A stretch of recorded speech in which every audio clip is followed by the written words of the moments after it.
Le nord du Mexique offre des paysages plus beaux les uns que les autres. Des plages superbes, une enfilade de canyons et même un désert préhistorique.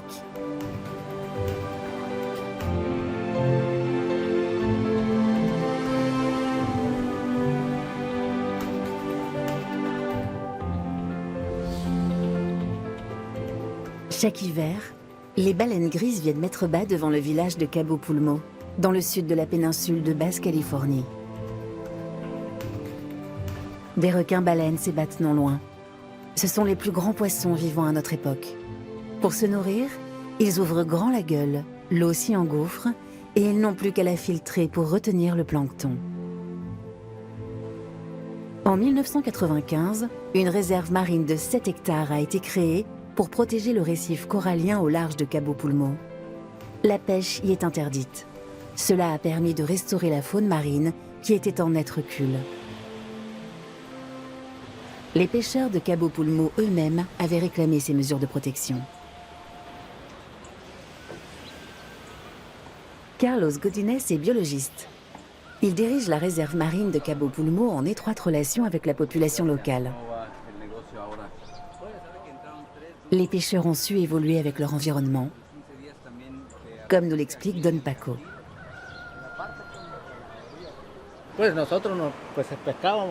Autrefois, avant la création de la réserve, on vivait de notre pêche. On la vendait sur le marché de La Paz, au sud de la péninsule. Mais les poissons sont devenus rares et notre situation s'est dégradée. Aujourd'hui, on travaille dans l'écotourisme et ça va beaucoup mieux.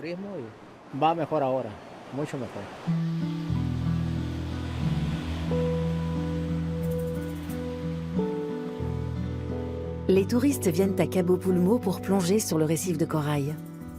Des habitants du village proposent des sorties en mer. D'autres, un hébergement sommaire. La destination reste encore confidentielle. Nous ne sommes pas opposés au développement économique, à condition qu'il soit durable. Il faut respecter l'environnement et préserver les ressources naturelles pour les générations futures.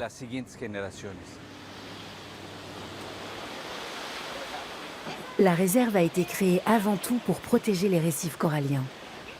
Carlos et son équipe effectuent régulièrement des tournées d'inspection.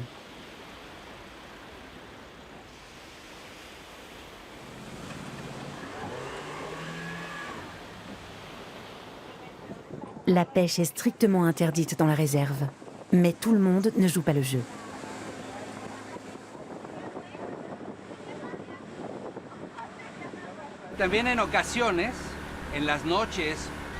Il arrive que certains pêcheurs viennent de nuit poser des filets dans la réserve. On inspecte les environs à la recherche de pêcheurs illégaux. Et si on trouve des filets, on les retire. Un véhicule est garé sur la plage, non loin du village. Il y a un bateau de pêche là-bas. Et je vois des gens qui campent sur la plage. On va s'approcher pour voir s'ils sont effectivement en train de pêcher. Ah oui, je vois la camionnette grise. Et on dirait qu'un homme est en train de pêcher. Les infractions sont nombreuses.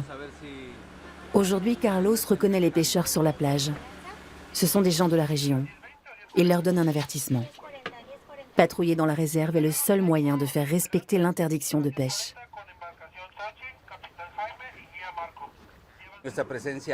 C'est très important de montrer qu'on est là. C'est pour ça qu'on fait des tournées d'inspection.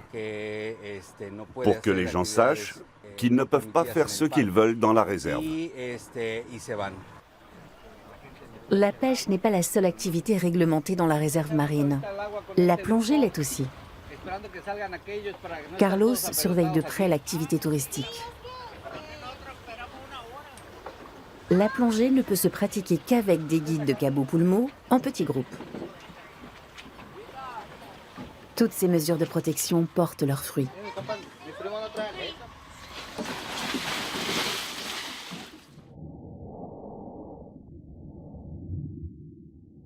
Le corail est un écosystème unique en son genre.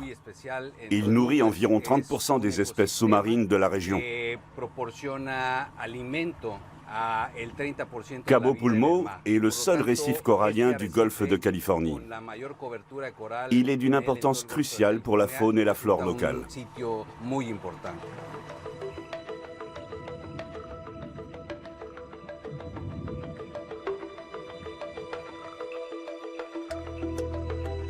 Depuis la mise en place des mesures de protection du récif, la biomasse a été multipliée par 500. En d'autres termes, la faune et la flore ont repris leurs droits sur le site. Ce succès est entièrement dû à l'action des équipes qui veillent sur la réserve.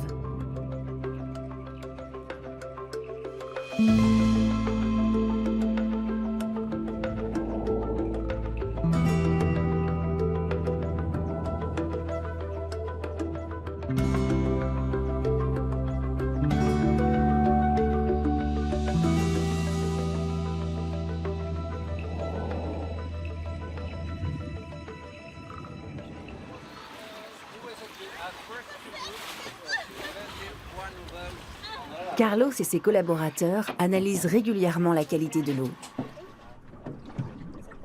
Des bénévoles effectuent les prélèvements. Ils font partie de l'association des Amis de Cabo Pulmo.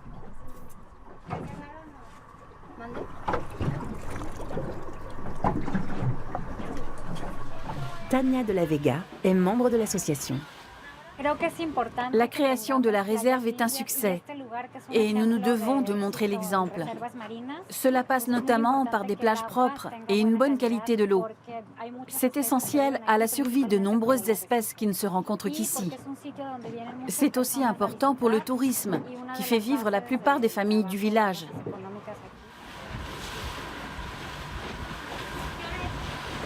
La petite réserve marine de Cabo Pulmo se veut exemplaire. Ce récif fait partie du patrimoine mondial. Nous avons le devoir d'en prendre soin.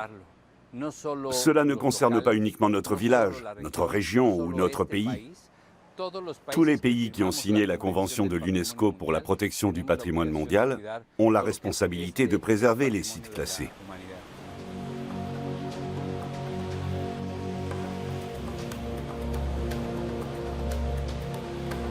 Le sud de la péninsule de Basse-Californie est l'une des régions les plus arides du monde.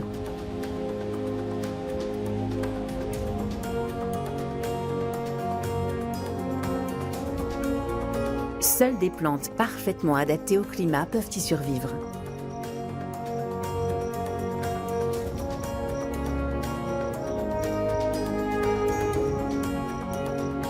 C'est le cas du cactus cardon, emblématique de la région. Il stocke l'eau dans ses tissus, qui se gonflent et se dégonflent à la manière d'un accordéon.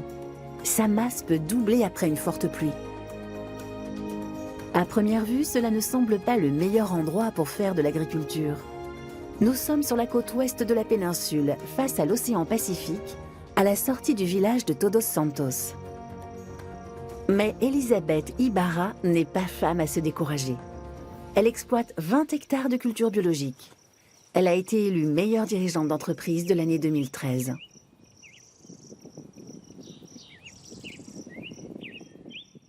Il n'y a pas beaucoup de femmes qui dirigent une exploitation agricole au Mexique. Les femmes sont plutôt dans les champs. Elles ne s'occupent ni des questions techniques, ni de la direction de l'entreprise. Je dois avouer que je suis très fière de mon métier. Todos Santos jouit d'un microclimat favorable aux cultures maraîchères. Malheureusement, les sols sont pauvres.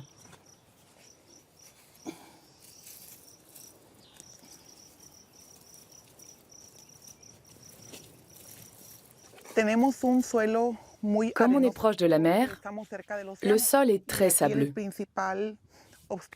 C'est la principale difficulté qu'on a. Le sol manque de matière organique.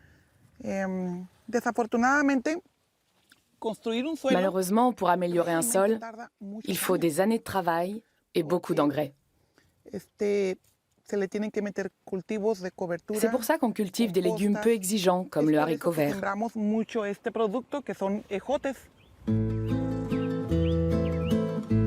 Elisabeth attache beaucoup d'importance à la qualité de ses produits.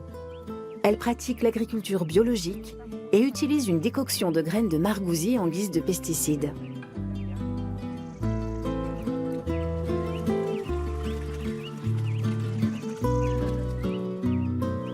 Elle fait aussi partie d'une coopérative agricole dont les membres s'entraident au moment des récoltes.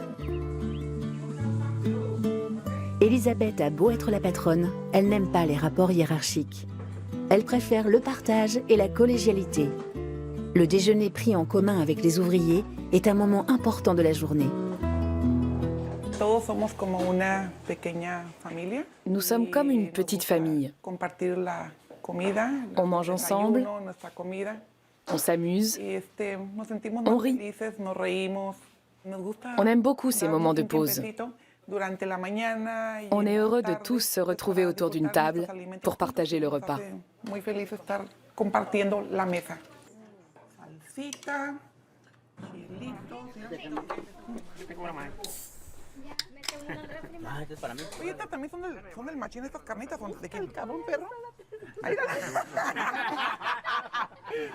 Elisabeth a dû se battre pour en arriver là. Je viens d'une famille très modeste. J'ai eu beaucoup de mal à terminer mes études. J'ai dû commencer à travailler avant la fin. Pour pouvoir terminer mes études, j'ai dû trouver un petit boulot.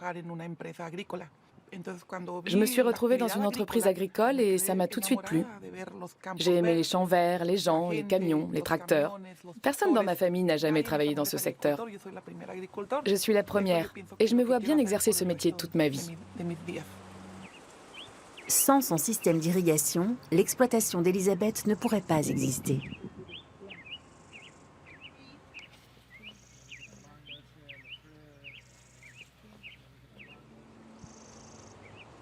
Et elle n'aurait jamais réussi à cultiver des fruits et des légumes dans ce quasi-désert sans échanger avec d'autres agriculteurs, comme Ross.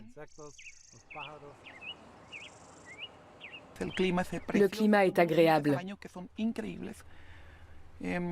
Certains mois sont fantastiques. La température, les montagnes, les couchers de soleil. On se croirait au paradis. Mais la nature est capricieuse. Et il lui arrive de se déchaîner comme pour nous rappeler que travailler ce petit coin de paradis, ça se mérite. La côte est en effet exposée aux ouragans de mai à novembre. Certains sont dévastateurs. Mais Elisabeth ne quitterait son jardin d'Éden pour rien au monde.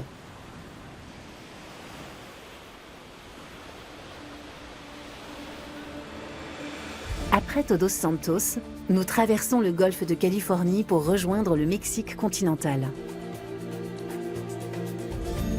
La saline de Lobos est située dans une lagune de l'État de Sonora. Son sel est renommé.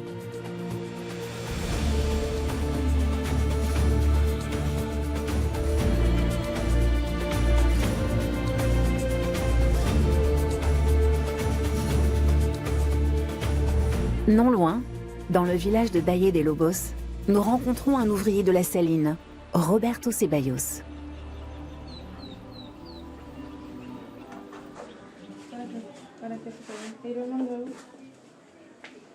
Il s'apprête à petit déjeuner en famille.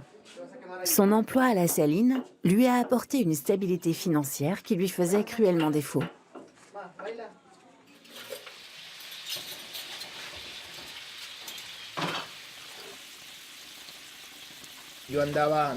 Avant, j'avais une situation très précaire. Je travaillais quelque temps dans une ferme d'élevage de crevettes. Puis j'enchaînais avec une saison de pêche avec mon beau-père. La vraie vie de saisonnier.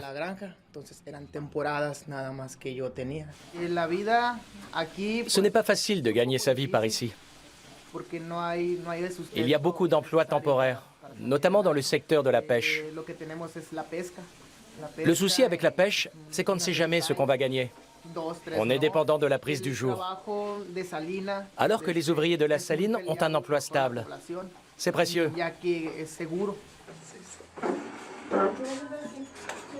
Roberto et sa femme voudraient offrir une bonne école à leurs 2 filles pour qu'elles aient un meilleur avenir. C'est leur priorité.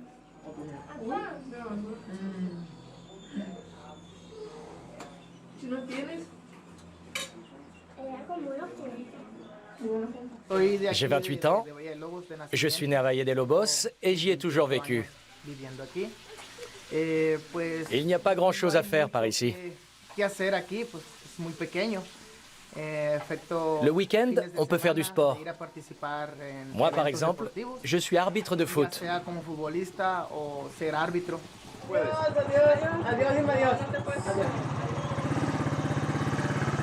Roberto travaille à la saline depuis 7 ans.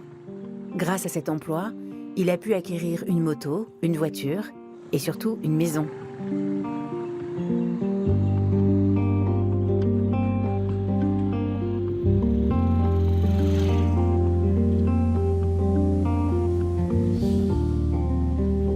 Le climat de la lagune est idéal pour l'extraction du sel de mer. L'eau de mer est conduite jusqu'au bassin à travers des canaux.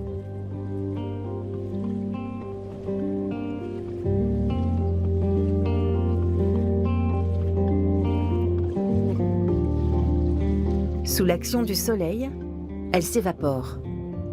À la fin du processus, il ne reste que le sel.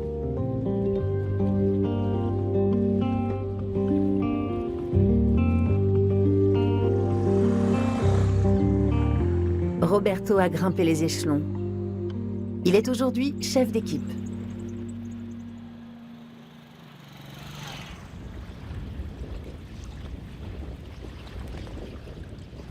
Je vais étaler le sel. On le lave 2 fois pour obtenir un meilleur résultat.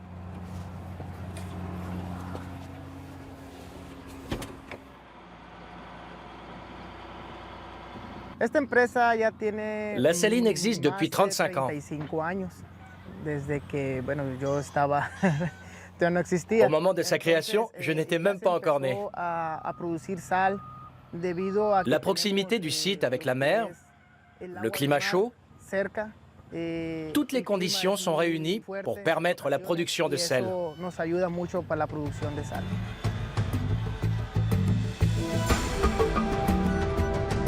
La saline produit du sel de table ainsi que du sel pour l'industrie et la pêche.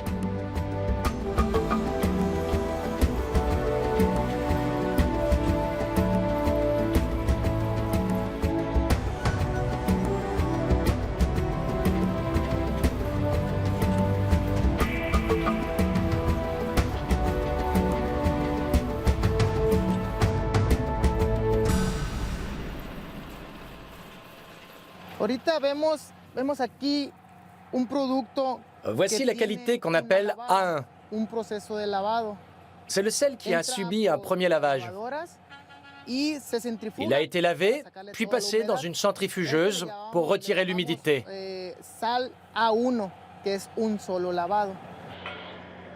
La saline est une entreprise détenue à 100% par des Mexicains.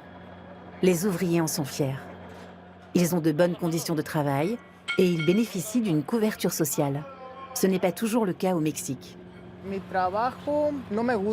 Je n'aime pas mon travail. Je l'adore. Il y a une super ambiance. On se sent comme en famille. Mes collègues, ce sont comme des frères ou des cousins. On prend soin les uns des autres. Et il y a un vrai esprit d'entraide.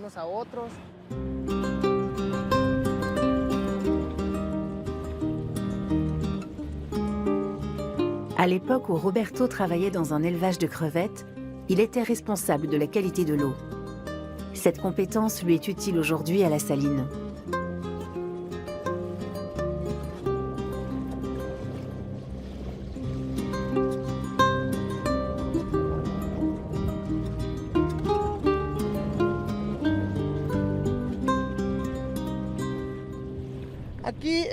Je vérifie la teneur de l'eau en sel.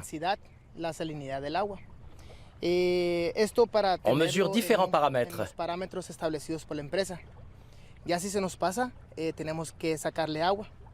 Là, on a une densité de 27,6. C'est bien. On n'aura pas besoin d'ajouter ni de retirer de l'eau avant une semaine.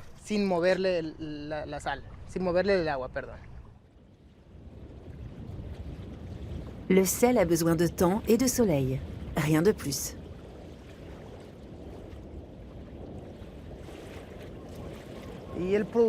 Nous produisons un sel de qualité qui se vend même aux États-Unis. J'en suis très fier. Mon pays, mon village, produisent un sel qui est consommé dans des tas d'endroits dans le monde.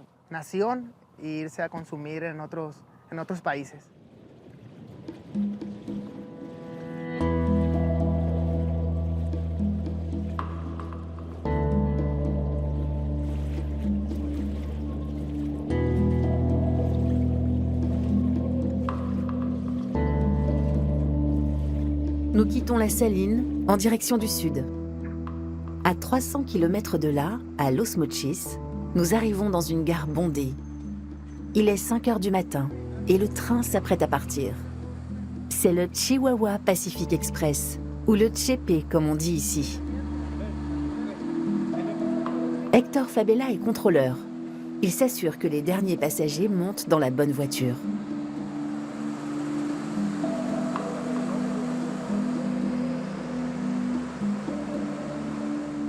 Le train quitte la gare à 6 heures pile.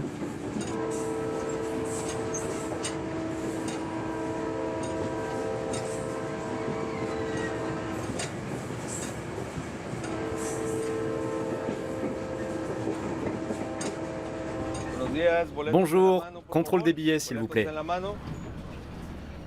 Gracias.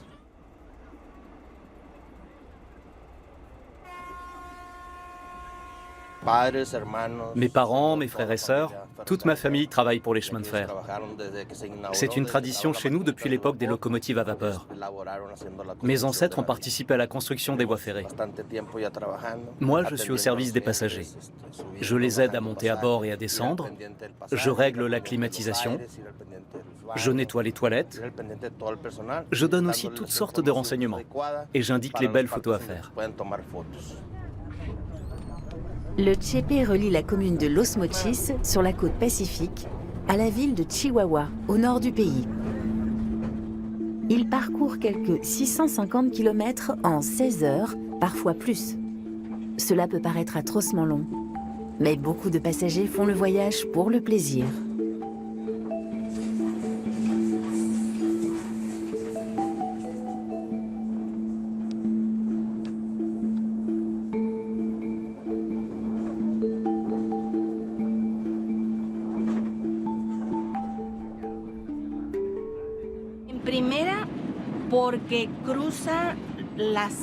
Je prends le train pour traverser la Sierra Madre d'est en ouest.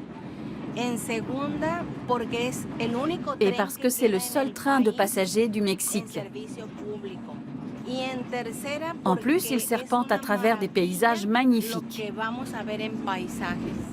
Le massif de la Sierra Madre occidentale comporte d'immenses gorges appelées le Canyon du Cuivre. Le site n'a rien à envier au célèbre Grand Canyon américain. J'aime la beauté des paysages. Et ce trajet est plein de tunnels et de ponts. Je m'intéresse aussi aux indigènes Raramuri, qui vendent de l'artisanat et des plats cuisinés à chaque étape. Le Chepe est un train de légende. C'est un voyage au cœur de la culture mexicaine. Un beau voyage. Des familles font le trajet pour faire découvrir le train aux enfants. C'est un voyage magique. On voit des paysages superbes.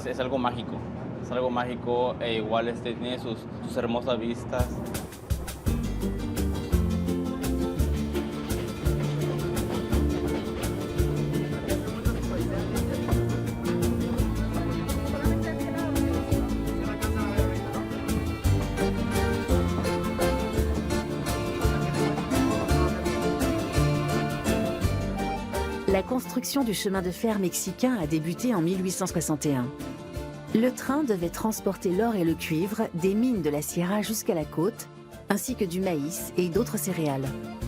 Mais les travaux ont pris un retard considérable en raison de la topographie des régions à traverser, et le dernier tronçon de la ligne n'a été achevé qu'1 siècle plus tard. La ligne compte 86 tunnels et 37 ponts. Autant dire que le trajet est inoubliable. Jusqu'à récemment, le chemin de fer constituait la seule voie de communication entre les villages reculés du canyon du Cuivre et le reste du pays. On aide les passagers à monter et à descendre du train avec leurs bagages.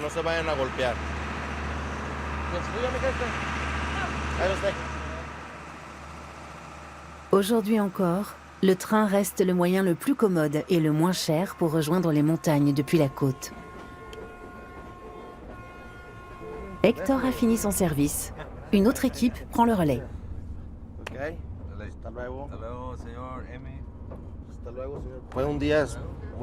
C'était une bonne journée.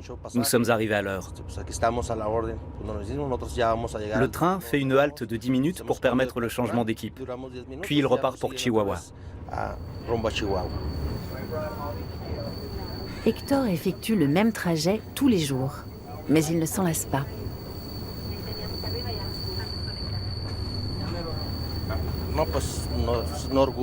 Je suis fier de marcher dans les pas de mes parents. Ils ont eu une belle et longue carrière. J'espère faire aussi bien qu'eux.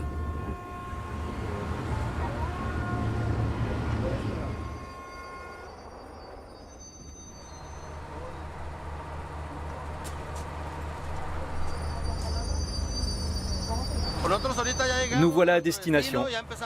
La compagnie ferroviaire met des chambres à disposition du personnel. Je vais donc aller dormir un peu avant de faire le trajet retour demain.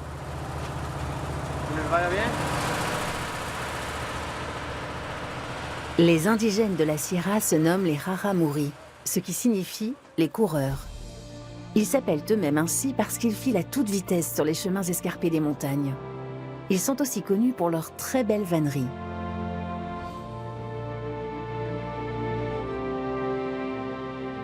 Nous faisons halte à Créel, un village perché à 2330 mètres d'altitude. La vue sur les gorges est tout simplement grandiose.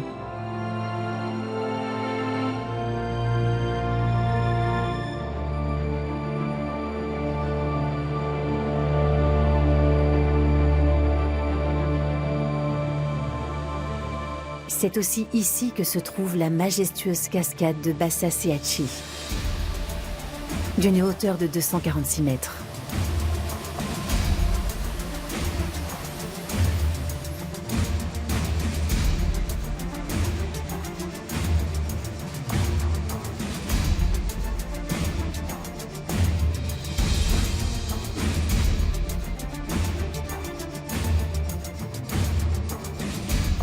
Nous quittons la Sierra Madre occidentale en direction de Monterrey, la capitale de l'État du Nuevo León. C'est la plus grande ville du nord du Mexique et la 3e du pays. On y produit de l'acier, du verre et des matériaux de construction, à 200 km seulement de la frontière nord-américaine. En dépit de sa prospérité, Monterrey souffre d'un taux de criminalité élevé. La proximité des États-Unis explique la présence de narcotrafiquants et de bandes mafieuses. Une unité spéciale de police a été créée en 2011 pour améliorer la sécurité. C'est la Fuerza Civil, la force civile.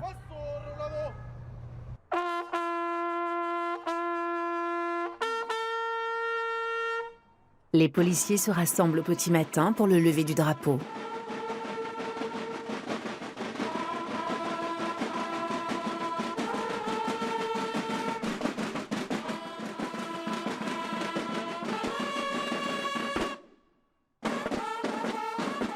Protéger et servir. Voilà la devise de cette force de police.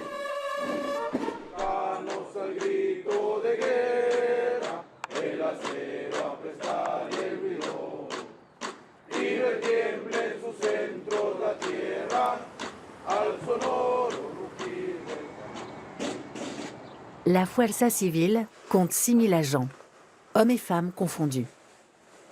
Wendy a 27 ans. Elle est policière, comme son mari. Elle fait équipe avec Fanny, qui est membre de la Fuerza depuis 7 ans. Elle porte l'équipement standard, un gilet pare-balles, une arme de poing et un fusil. Dans la rue, on ne sait jamais ce qui peut se passer. On porte les armes de poing quand on patrouille au milieu de civils. Le fusil, on évite de le montrer pour ne pas effrayer les gens. On ne le sort qu'en cas d'intervention ou de poursuite.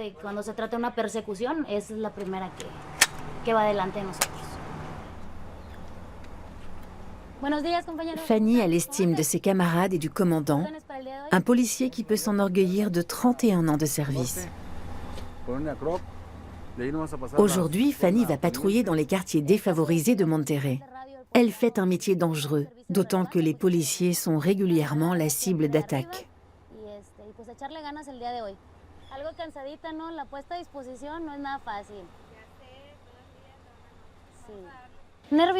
Je ne suis pas inquiète.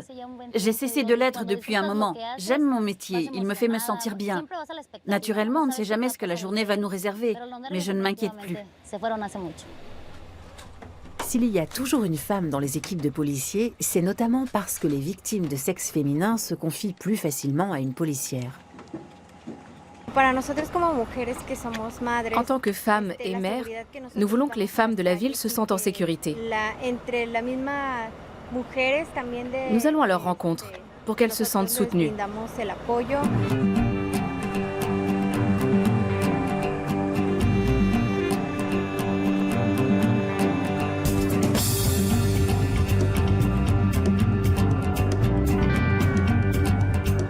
La Fuerza Civile se rend dans un premier quartier sensible, à la périphérie de la ville.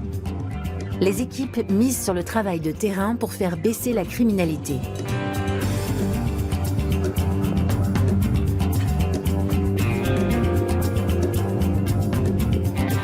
La population n'a pas confiance dans les unités classiques de police réputées corrompues. C'est pourquoi cette nouvelle force de police s'efforce de donner une autre image. Elle se positionne à mi-chemin entre une police de proximité et une force de dissuasion.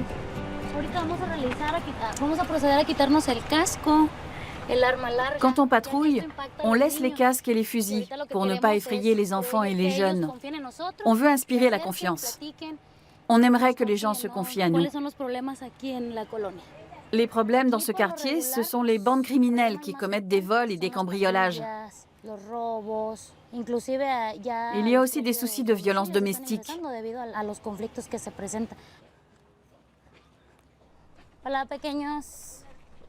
Bonjour les enfants. Comment ça va? Vous jouez? On fait un foot. C'est toi le plus grand? Vous êtes frère ou cousin? Juste copain? Bonjour jeune homme. Comment allez-vous? Je m'appelle Fanny. La nuit a été calme? Ça va, ça va. Est-ce qu'il y a un problème? Avec une bande peut-être? Non.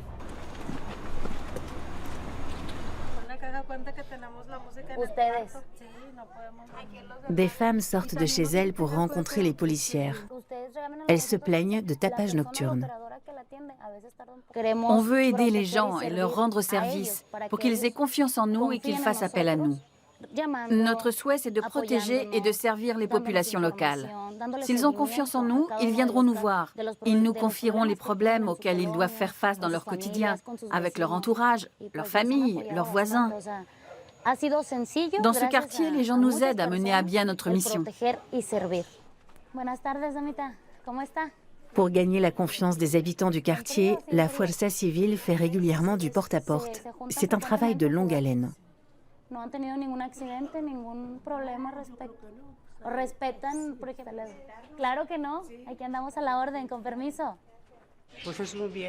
C'est bien que les policiers ne nous oublient pas.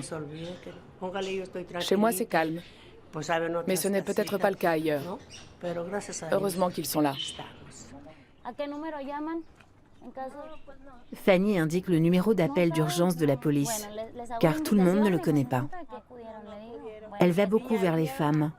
Les violences domestiques sont nombreuses au Mexique, dans toutes les couches sociales.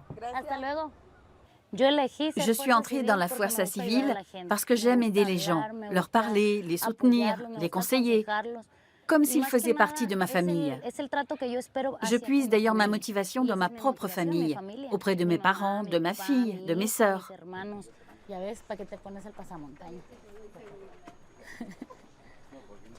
Fanny a longtemps caché aux siens qu'elle voulait devenir policière.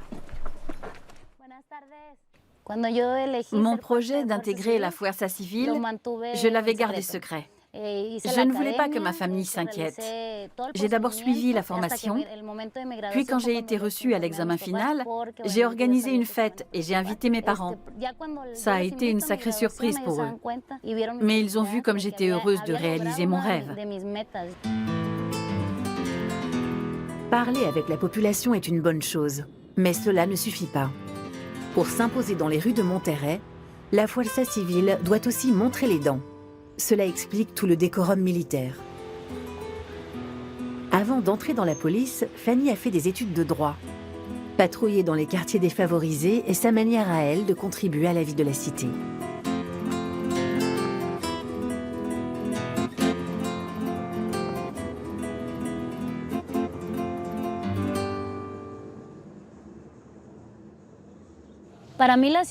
Je suis très attachée à la ville de Monterrey. J'y ai fait mes études universitaires et c'est là que j'ai commencé à travailler.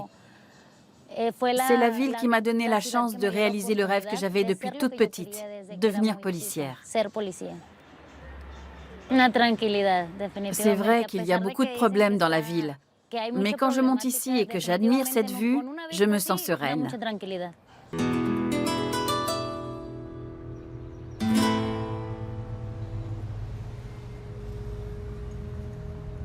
Les contreforts de la Sierra Madre orientale font barrage aux nuages.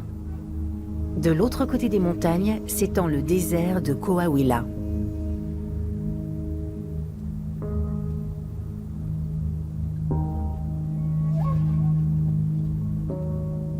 Saltillo est la capitale de l'État de Coahuila. Le paysage était très différent il y a 70 millions d'années. Le Coahuila n'était pas un désert, mais un delta, avec une faune et une flore très riches. Il y avait même des dinosaures.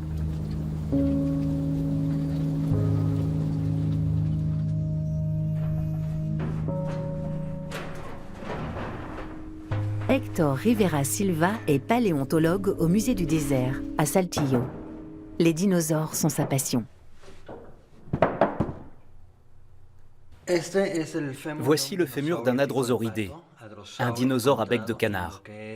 On a trouvé cet os dans les environs de Saltillo. Il a 72 millions d'années.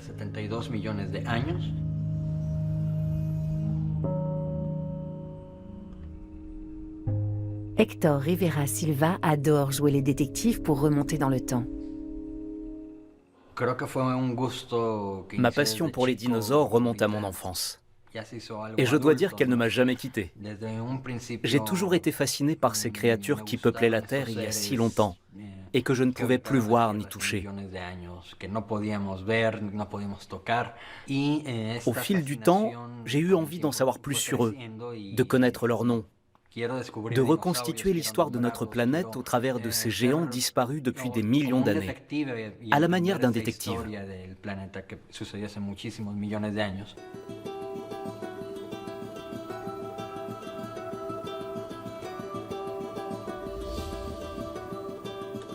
Héctor Rivera Silva effectue des fouilles dans le désert du Coahuila.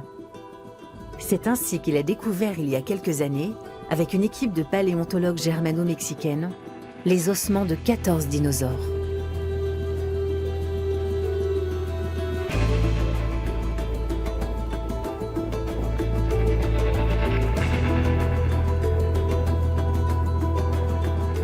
Fait étonnant, certaines traces de dinosaures sont encore visibles à l'œil nu. Autrefois, cet endroit était proche de la mer et recouvert de bandes de sable. Ce que vous voyez là, ce sont les empreintes d'un groupe de tyrannosaures qui a marché dans le sable. On distingue des empreintes d'adultes et d'autres plus petites, d'individus plus jeunes. Ça, c'est l'empreinte d'un tyrannosaure. On distingue clairement le talon et les 3 doigts.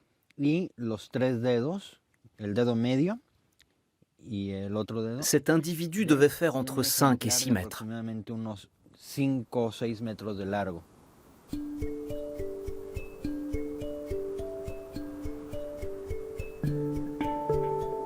On trouve même des os de dinosaures à la surface du sol. Ceci est un fragment de vertèbre. En creusant, Hector a découvert le crâne d'un dinosaure du Crétacé. Il nous en montre un moulage.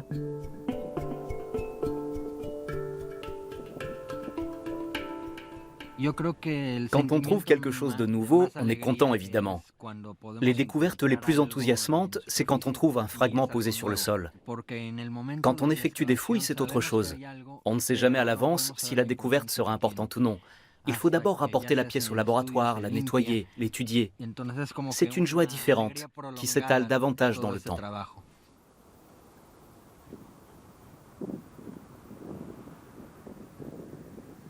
Même de minuscules fragments d'os peuvent fournir de précieuses informations. C'est un fragment de la mâchoire inférieure d'un dinosaure à bec de canard.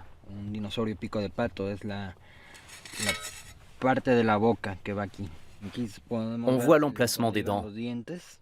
Et dans cette rainure se logeait le nerf. Cette pièce a aux alentours de 72 millions d'années. Un jour, à l'âge de 4 ans, je me suis plongé dans l'observation minutieuse des arêtes d'un poisson. Ça m'a fasciné. Un peu après, mon père m'a acheté un squelette de dinosaure en bois. C'est à partir de ce moment-là que j'ai voulu être paléontologue. Mon rêve, c'est de découvrir un tout nouveau dinosaure, de le décrire et de lui donner un nom. Le désert de Coahuila renferme encore bien des trésors. Qui sait, le paléontologue mexicain réalisera peut-être son rêve un jour.